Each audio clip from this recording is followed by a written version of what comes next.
जो उड़ने का शौक रखते हैं वो गिरने से नहीं डरते. गुड मॉर्निंग वॉरियर्स आणि सर्व भावी अधिकारी.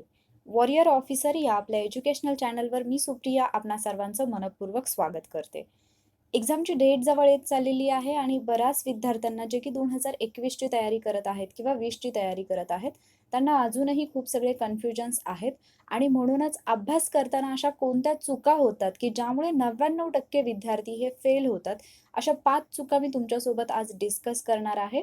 जर तुम्ही या चुका आत्ता करत असाल, तर ताबडतोब तुम्ही याच्यातून बाहेर पडायला पाहिजे.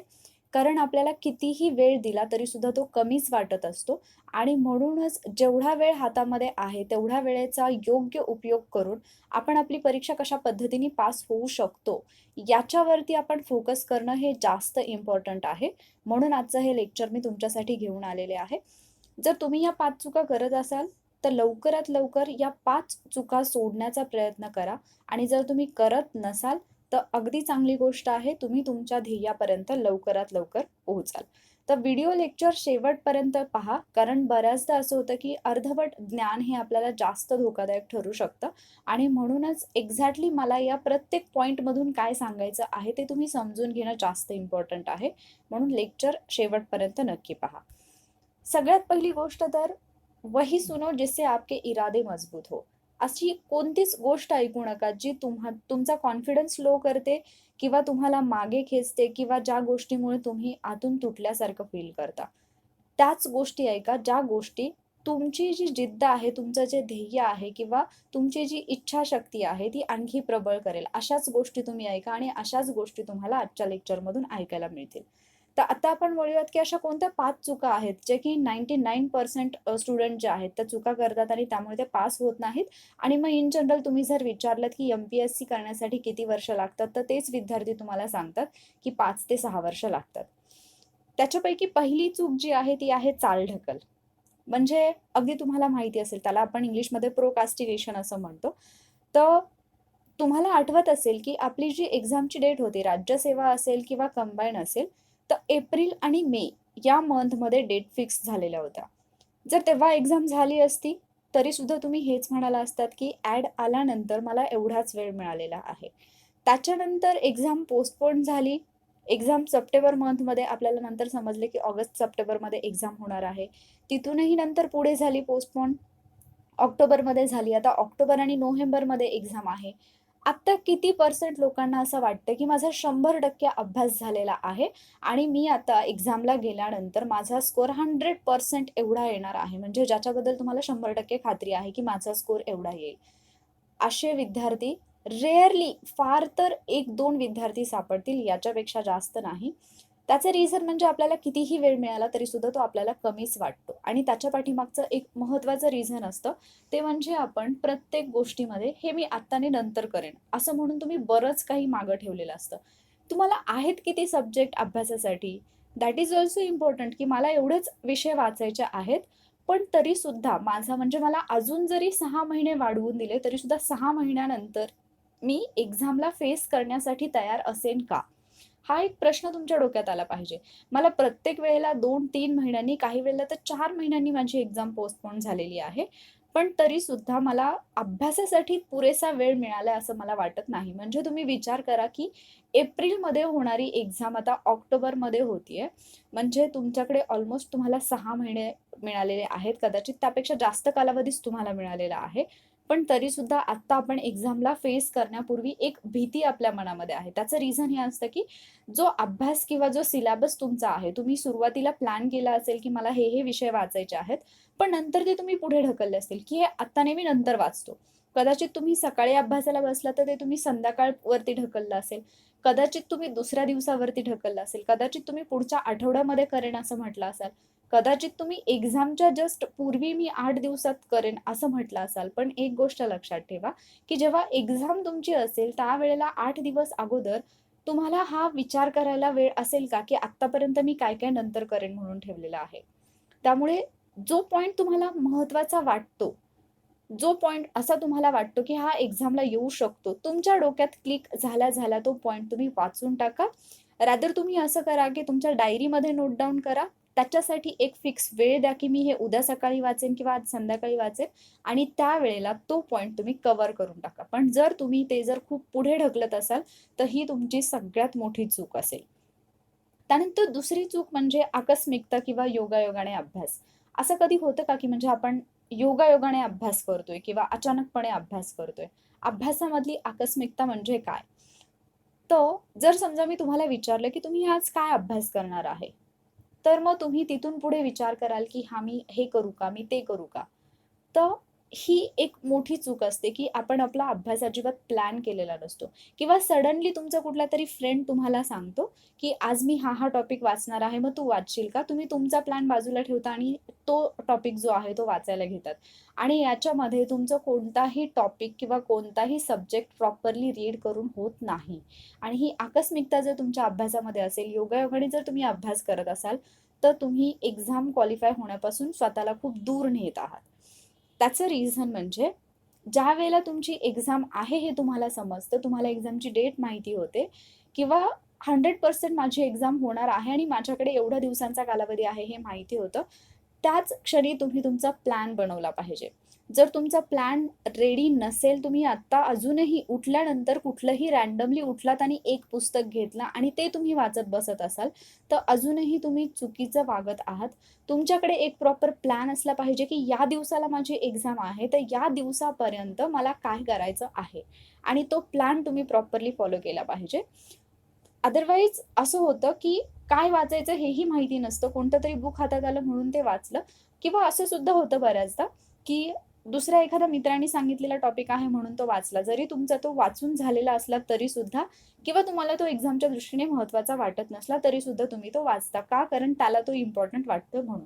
तर अशा पद्धतीने अभ्यास करणं ही सुद्धा तुमची एक चुकीची पद्धत ठरू शकते. ही अभ्यासामधली दुसरी चूक आहे. तिसरी चूक ही बऱ्याच जणांच्या बाबतीत घडते ती म्हणजे कंपॅरिझन किंवा तुलना. आपण बऱ्याचदा स्वतःला दुसऱ्यासोबत कंपेअर करतो, की त्या विद्यार्थ्यांनी कसा अभ्यास केला. बऱ्याच विद्यार्थ्यांच्या बाबतीत एक गोष्ट मला आढळते ती म्हणजे काही विद्यार्थी जे आहेत ते बोलतात, की आम्ही रात्री जागतो आणि रात्री जागून आम्ही अभ्यास करतो. तर रात्रीचं जागरण करणं हे किती योग्य आहे? तुम्ही जर रात्रीचं जागून अभ्यास करत असाल, तर मी तुम्हाला सांगते, की हे पहिल्यांदा थांबवा. कारण एक्झाम जवळ आल्यानंतर तरी किमान तुम्ही रात्रीचं जागणं हे टाळलं पाहिजे. कारण आपल्या म्हणजे ज्या काही गोष्टी आपला दिनक्रम जो काही ठरलेला असतो किंवा निसर्गाने ज्या पद्धतीने आपली रचना केलेली आहे, त्याच्या पाठीमागे काही कारणं आहेत, की कोणती गोष्ट आपण कोणत्या वेळी केली पाहिजे. आणि ज्या दिवशी तुम्ही एक्झाम देणार आहात, त्या दिवशी तुमची एक्झाम जी आहे, ती दिवसा होणार आहे. त्यामुळे दिवसाच्या ज्या वेळेमध्ये तुमची एक्झाम आहे, त्या वेळेमध्ये तुमचा ब्रेन जो आहे, तो ॲक्टिव्ह असणं हे जास्त इम्पोर्टंट आहे. आणि जर तुमच्या ब्रेनला जर ही सवय असेल, की त्या वेळेमध्ये झोप घ्यायची आहे, म्हणजे तुम्ही रात्रीचं जागताय आणि एक्झाम समजा आपला पेपर जो आहे, तो 11 ते 12 या वेळेमध्ये आहे आणि 11 ते 12 मध्ये तुम्हाला झोपायची सवय आहे. एक्झामच्या दिवशी 100% तुमच्या ब्रेनला पेपर देणं हे डिफिकल्ट वाटणार आहे. कारण तुमची 11 ते 12 ही झोपायची वेळ आहे. त्यावेळेला तुम्ही झोपेत असता आणि मग जर सडनली तुम्हाला ती गोष्ट सांगितली, तर तुम्हाला एक्झामला फेस करणं हे थोडंसं डिफिकल्ट जाऊ शकतं. दुसरी गोष्ट की काही विद्यार्थी काय करतात, एक्झामपूर्वी म्हणजे आता जसं की राज्यसेवा जवळ आली आहे किंवा कंबाईंड पण आपण असं म्हणू शकतो की अगदी जवळच आलेली आहे. अशा वेळेला तुमच्या कुठल्यातरी मित्राने सांगितलं, एखादा प्रश्न विचारला किंवा एखाद्या पुस्तकाचं नाव सांगितलं आणि तुम्हाला विचारलं की "हे तू वाचलेलं आहेस का?" तुम्ही जर ते वाचलेलं नसलं, तर तुम्ही खूप डिप्रेशनमध्ये जाता. "अरे, त्यांनी हे सगळं वाचलंय आणि मी वाचलेलं नाही." हे नेसेसरी नाही की त्यांनी जे तुम्हाला सांगितलं ते एक्झाममध्ये येईलच. किंवा जो पॉइंट तुमच्याकडून राहून गेलेला आहे, त्या पॉइंटवरती प्रश्न येईलच याची खात्री ना त्याला असते ना तुम्हाला असते. त्यामुळे त्यामुळे प्रत्येक वेळेला याने काय वाचले, त्याने काय वाचले, याने किती अभ्यास केला याच्यासोबत कंपेअर करू नका. स्वतःची तुलना स्वतःसोबतच करा, की काल मी एवढे टॉपिक केले होते, परफेक्ट झाले होते, आज मी त्याच्यापेक्षा जास्त कसं करेल. स्वतःच्या बाउंडरीज तुमच्या तुम्ही पुश करा. दुसऱ्यावरती डिपेंड या गोष्टीसाठी राहू नका. एक टेक्निक छान आहे जी की मी सुद्धा बऱ्याचदा फॉलो करते. तुम्ही एक काम करू शकता, की जर समजा तुम्हाला खरंच असं वाटत असेल, की मी जे अभ्यास केलेला आहे तो माझ्या लक्षात राहावा किंवा रिव्हिजन व्हावी, तर एक गोष्ट तुम्ही करू शकता. जे काही तुम्ही वाचलेलं आहे, तर तुम्ही स्वतःच्या आवाजामध्ये तुमचा जो फोन आहे त्याच्यामध्ये त्याच्यामध्ये तुम्ही ते रेकॉर्ड करून ठेवू शकता आणि ज्यावेळेला तुम्ही तुमचं दुसरं कुठलं काम करत आहात, म्हणजे दैनंदिन जी आपली कामं असतात, ते जे काम तुम्ही करत असता, त्यावेळेला तुम्ही तुमचं रेकॉर्डिंग स्वतः परत हेडफोन घालून ऐकू शकता. आणि ही खूप इफेक्टिव्ह मेथड आहे, कारण याचा फायदा बऱ्याच विद्यार्थ्यांना झालेला आहे, जसा तो मला सुद्धा झालेला आहे. आणि म्हणून मी तुम्हाला सांगते, की तुम्ही जे वाचले, जो टॉपिक तुम्हाला टफ वाटतो, डिफिकल्ट वाटतो, लक्षात राहत नाही, ते तुम्ही स्वतःच्या आवाजामध्ये वाचा किंवा स्वतःला समजून सांगा, ते मोबाईलमध्ये रेकॉर्ड करा आणि त्याच्यानंतर तुमचं तुम्ही ते ऐकू शकता. याचा 100% तुम्हाला फायदा होईल. आणि एक महत्त्वाची गोष्ट, ती म्हणजे एक्झाम टाईम जो असतो आपला, तो तुम्हाला व्यवस्थित फॉलो करायचा आहे. तुम्ही दिवसभरामध्ये किंवा रात्री तुम्ही किती अभ्यास करता, यापेक्षा जास्त इम्पॉर्टंट आहे, की जो तुमचा एक्झामचा टाईम आहे, त्या वेळेमध्ये तुम्ही कशा पद्धतीने तो वेळ जो आहे तो तुम्ही कशा पद्धतीने युटिलाइज करता, कशा पद्धतीने वापरता. जर तुम्हाला एक्झाम टाईममध्ये पेपर सोडवण्याची सवय असेल, म्हणजे टेस्ट जर तुम्ही सॉल्व्ह करत असाल किंवा त्या वेळेमध्ये जर तुम्ही अभ्यास करत असाल, तर 100% त्याचं आउटपुट तुम्हाला मिळतं. आणि 99% स्टुडंट ही चूक करतात, की ते त्या वेळेमध्ये कधीच स्वतःला स्ट्रिक्टली अभ्यासासाठी किंवा टेस्ट सोडवण्यासाठी बसवत नाहीत. अजूनही तुम्हा लोकांना असं वाटत असेल, की मी जर आत्ता टेस्ट सोडवली आणि जर समजा टेस्टचं ॲनालिसिस करत बसलो किंवा बसले, तर माझा अभ्यास मागे राहून जाईल. टेस्टचं ॲनालिसिस करणं हाच तुमचा अभ्यास आहे. तुम्हाला एक्झाममध्ये तुम्ही किती अभ्यास केलाय हे विचारलं जाणार नाहीये. तुमचा अभ्यास तुम्ही कशा पद्धतीने तिथे अंमलात आणता किंवा तुमच्या अभ्यासाचं उपयोजन कसं करता, तुम्ही तुमचं नॉलेज अप्लाय कसं करता, हे तिथे जास्त इम्पॉर्टंट आहे. पुढची चूक जी आपण करतो ती म्हणजे नोट्स गोळा करत बसणं. म्हणजे अगदी ढीगभर नोट्स तुमच्याकडे असतात. प्रत्येक जिथे तुम्हाला कुणी म्हणजे एखादा हुशार विद्यार्थी दिसला किंवा एखाद्या विद्यार्थ्याचं हँडरायटिंग चांगलं आहे दिसलं किंवा एखादं चांगलं लेक्चर तुम्ही पाहिलं, की तुम्हाला लगेच त्या नोट्स हव्या असतात. तुम्ही स्वतःच्या नोट्स प्रिपेअर करत नाही आणि ही खूप मोठी चूक आहे. याच्याबद्दल मी ऑलरेडी बोललेले आहे, की इफेक्टिव्ह नोट्स कशा असाव्यात. याच्यावरचं जे एक लेक्चर होतं, तर त्याच्यामध्ये मी तुम्हाला सांगितलं होतं, की ज्यावेळेला तुम्ही स्वतःच्या नोट्स बनवता, त्यावेळेला आणि ज्यावेळेला तुम्ही इतरांच्या नोट्स घेता, तर त्यावेळेला त्या नोट्सचा अभ्यास करताना काय डिफरन्स असतो. कारण नोट्स काढताना जनरली असे पॉइंट आपण नोट डाउन केलेले असतात, जे की आपल्याला टफ वाटतात, लक्षात ठेवणं अवघड असतं. रिव्हिजन आपली फास्ट झाली पाहिजे, त्यामुळे अगदी कीवर्ड्स त्याच्यामध्ये मेन्शन केलेले असतात. जरुरी नाही की तुम्हाला जो पॉइंट सोपा वाटतो, तो ज्या व्यक्तीने नोट्स काढलेले आहेत दुसऱ्या व्यक्तीने, तिला सुद्धा तोच पॉइंट सोपा वाटत असेल किंवा तुम्हाला अवघड वाटणारा पॉइंट जर त्या व्यक्तीला सोपा वाटत असेल आणि त्यांनी जर तो पॉइंट त्यांच्या नोट्समध्ये मेन्शन केला नसेल, तर तुमचा तो पॉइंट राहून जाऊ शकतो. त्यामुळे स्वतःच्या नोट्स असणं कधीही बेटर. जर तुम्ही आता प्रीसाठी काढले नसतील, तर आत्ताही वेळ नाहीये की तुम्ही नोट्स काढत बसाव्यात. त्यामुळे हा वेळ तुम्ही नोट्ससाठी आत्ता घालवू नका. पण ॲटलिस्ट ॲनालिसिस करताना क्वेश्चन पेपर तुम्ही सॉल्व्ह केल्यानंतर स्वतःचं स्वतः ॲनालिसिस करा. त्या क्वेश्चनचे ॲनालिसिस तुमचं तुम्ही स्वतः लिहून काढा. दुसऱ्या कुठल्या तरी मित्रांनी टेस्ट सोडवली, त्याच्यावरती त्याने ॲनालिसिस केलेलं आहे, सगळं विश्लेषण लिहिलेलं आहे आणि तो क्वेश्चन पेपर घेऊन तुम्ही रीड करत बसलाय, असं करू नका. त्यानंतर पुढची गोष्ट, ही चूक मॅक्झिमम स्टुडंट्स करतात, ती म्हणजे अमर्यादित अभ्यास, लिमिटलेस स्टडी. म्हणजे अभ्यासाला काही मर्यादाच नाही. म्हणजे बऱ्याचदा तर हा एक गैरसमज पाहायला मिळतो, की MPSC करणारा स्टुडंट आहे किंवा UPSC करणारा स्टुडंट आहे, म्हणजे त्याला सगळं माहीतच असायला हवं. एक किस्सा सांगते मी तुम्हाला, की एका स्टुडंटला जो लायब्ररीमध्ये MPSCचा अभ्यास करत होता, एका विद्यार्थ्याने सहज, म्हणजे ज्यावेळेला तो अभ्यासामध्ये, MPSCचा स्टुडंट ज्यावेळेला अभ्यासामध्ये बिझी होता, त्यावेळेला त्याला एक प्रश्न विचारला, की चेन्नई ते मद्रास अंतर किती आहे? याच्यावरती तो स्टुडंट जस्ट तो सायलेंट, म्हणजे त्यांनी काही रिस्पॉन्स दिला नाही. तो फक्त शांत बसला आणि म्हटला, "माहीत नाही" एवढं म्हणून तो शांत बसला. तर त्याची खिल्ली उडवली, की याला चेन्नई आणि मद्रास एकच आहे हे सुद्धा माहिती नाही, अशा पद्धतीने. तर मला असं वाटतं, की तुम्हाला जे काही माहिती आहे किंवा तुम्हाला जेवढं माहिती असायला पाहिजे, तेवढं तुम्हाला माहिती असायलाच पाहिजे आणि ते तुम्हाला एक्झाममध्ये अप्लाय करायचंय. तुम्हाला कोणीतरी एखादा प्रश्न विचारला, त्या प्रश्नाचं उत्तर तुम्हाला आलं नाही, याचा अर्थ असा अजिबात होत नाही, की तुम्ही एक्झाम क्वालिफाय होऊ शकत नाही. किंवा तुम्ही MPSC करताय म्हणजे या जगामध्ये असणारी प्रत्येक गोष्ट तुम्हाला माहितीच असायला पाहिजे, असं अजिबात नाही. आणि असा अट्टहास जर तुम्ही करत असाल, तर तुम्ही तुमच्या ध्येयापासून खूप दूर जात आहात. मर्यादित स्टडी का करायचा आहे? तुमच्या अभ्यासाला लिमिट का ठेवायचं आहे? त्याचं दुसरं एक रिझन मी तुम्हाला सांगते. आपण जेव्हा अभ्यास करतो, अभ्यास महत्त्वाचा की रिव्हिजन महत्त्वाची? अर्थात तुमचं उत्तर हेच असेल की एक्झामच्या पूर्वी रिव्हिजन ही खूप इम्पॉर्टंट आहे. अभ्यास म्हणजे काय आणि रिव्हिजन म्हणजे काय यातला डिफरन्स पण तुम्हाला कळला पाहिजे. समजा तुम्ही एका विषयासाठी 10 पुस्तकं वाचली, एक्झाम पूर्वी ही 10च्या 10 पुस्तकं रिवाईज करणं तुम्हाला पॉसिबल आहे का? अर्थात नाही. तुम्ही एका विषयासाठी एवढी सगळी पुस्तकं वाचताय, तर तेवढ्यांची रिव्हिजन करणं सुद्धा इम्पॉर्टंट आहे. पण तेवढं तुम्हाला शक्य होत नाही आणि म्हणून कोणताही विषय असेल, कोणताही सब्जेक्ट असेल, कोणताही टॉपिक असेल, तर त्याच्यासाठी तुम्ही जेवढं लिमिटेड वाचाल आणि त्याची जेवढी मॅक्सिमम रिव्हिजन कराल, म्हणजे तुम्ही हे बऱ्याच टॉपर्सकडून ऐकलं असेल, की 10 पुस्तकं एकदा वाचण्याऐवजी मी एकच पुस्तक 10 वेळा वाचेन. आणि अशा पद्धतीने जर तुम्ही अभ्यास केला तर त्याचं आउटपुट हे जास्त असतं आणि हे तुम्हाला समजायला पाहिजे. हे समजायला बऱ्याच विद्यार्थ्यांना बराच वेळ जातो.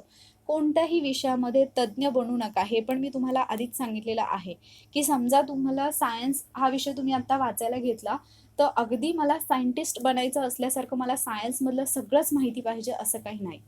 तुम्ही कोणत्याही क्षेत्रात टॉप केलेल्या व्यक्तीला भेटा आणि त्या व्यक्तीला तुम्ही जवळून पाहणी विचारा, की त्या व्यक्तीला जगातल्या सगळ्या गोष्टी माहिती आहेत का? अर्थातच माहीत नसतात. तुम्हाला ऑफिसर व्हायचंय त्याच्यासाठी तुम्ही अभ्यास करताय इथपर्यंत ठीक आहे. तुमच्या एक्झामसाठी जेवढं इम्पोर्टंट आहे, तेवढं तुम्हाला माहीत असणं हे आवश्यक आहे. पण उगीचच मी एम-पी-एस-सी करतोय म्हणजे मला सगळंच माहिती असलं पाहिजे आणि त्याच्यासाठी मी धडपड करणं हे मात्र चुकीचं आहे. तुमच्या एक्झामसाठी जेवढे पॉइंट इम्पोर्टंट आहेत, जेवढे सब्जेक्ट इम्पॉर्टंट आहेत, जेवढे टॉपिक इम्पॉर्टंट आहेत, तेवढेच तुम्ही व्यवस्थित वाचा आणि तेवढेच तुम्ही व्यवस्थित रिवाईज करा. आणि दुसरी गोष्ट कोणालाही जरी कोणी तुम्हाला काही विचारलं, त्याचं उत्तर तुम्हाला माहिती नसेल, तरी सुद्धा ते एक्सेप्ट करा, की हे मला माहिती नाही. जर तो तुमच्या अभ्यासाचा पार्ट नसेल, तर त्याच्या जास्त नादीच लागू नका. जर ते तुमच्या अभ्यासाशी रिलेटेड असेल आणि तरीही तुम्हाला माहिती नसेल, तर त्याच्याबद्दल थोडंसं सर्च करा. पण मला हे माहिती नाही, माझं हे वाचायचं राहून गेलं, मग आता माझं कसं होणार? त्या एका प्रश्नाने तुम्ही पास होणार नसता, ही गोष्ट लक्षात ठेवा. तुम्हाला एकूण 100 प्रश्न येतात. असा एकही विद्यार्थी नसतो, जेवढे विद्यार्थी 4-5 लाख विद्यार्थी जे एक्झाम देतात, त्या 4-5 मध्ये जो टॉप करतो, त्या टॉपरला सुद्धा माहिती नसतात या 100 पैकी 100 प्रश्नांची उत्तरं. आणि काही लोक तर असं म्हणतात, की इव्हन आयोगाला सुद्धा 100 पैकी 100 प्रश्नांची उत्तरं देता येऊ शकत नाहीत. कारण त्याच्यामध्ये कोणत्याही पेपरमध्ये 4 ते 5 प्रश्न तरी असे असतातच, जे की खूप अवघड असतात. त्यामुळे आपल्याला फक्त एक्झाम क्वालिफाय होण्यापुरतं नॉलेज असणं आवश्यक आहे. त्यामुळे त्याच्यामध्ये तज्ञ बनण्याचा किंवा पी-एच-डी करण्याचा विचार करू नका. सो आय होप या 5 मिस्टेक जर तुम्ही अभ्यासामध्ये करत असाल, तर इथून पुढे तुम्ही त्या करणार नाही. लिमिटेड करा अभ्यास, पण क्वालिटी करा. क्वालिटी स्टडी असला पाहिजे तुमचा. लिमिटेड स्टडी करा, पण क्वालिटी स्टडी करा. क्वालिटी जास्त महत्त्वाची आहे क्वांटिटीपेक्षा. तुम्ही किती वाचलं याच्यापेक्षा कसं वाचलं आणि ते तुमच्या किती लक्षात राहिलं आणि त्याहीपेक्षा ते तुम्ही कसं इम्प्लिमेंट करता, तुम्हाला एक्झाममध्ये ते कशा पद्धतीने आठवतं, ते तुम्ही तुमच्या एक्झामचं क्वेश्चन पेपर सॉल्व्ह करताना कसं ॲप्लाय करता, हे जास्त इम्पॉर्टंट आहे. आय होप जे काही डाऊट्स होते किंवा जे काही चुका तुमच्या होत असतील त्याच्याबद्दल मी पूर्णपणे बोललेले आहे. त्याच्यामुळे इथून पुढे जर ह्या चुका तुमच्याकडून होत असतील, तर या चुका परत करू नका. व्यवस्थितपणे तुमचा अभ्यास फोकस्ड राहून करा. नक्कीच येणारी परीक्षा तुम्ही क्वालिफाय व्हाल किंवा 2021 जर तुमचं स्वप्न असेल, तर ती परीक्षासुद्धा तुम्ही पास व्हाल. जर तुम्हाला हे लेक्चर आवडलं असेल, याच्यातून काहीतरी नवीन शिकायला मिळालं असेल, तर लाईक नक्की करा. तुमच्या इतर फ्रेंड्ससोबत सुद्धा शेअर करा आणि त्याचबरोबर वॉरियर ऑफिसर या आपल्या एज्युकेशनल चॅनलला तुम्ही अजूनही सबस्क्राईब केलं नसेल, तर पटकन सबस्क्राईब करा. Stay safe. Thank you warriors.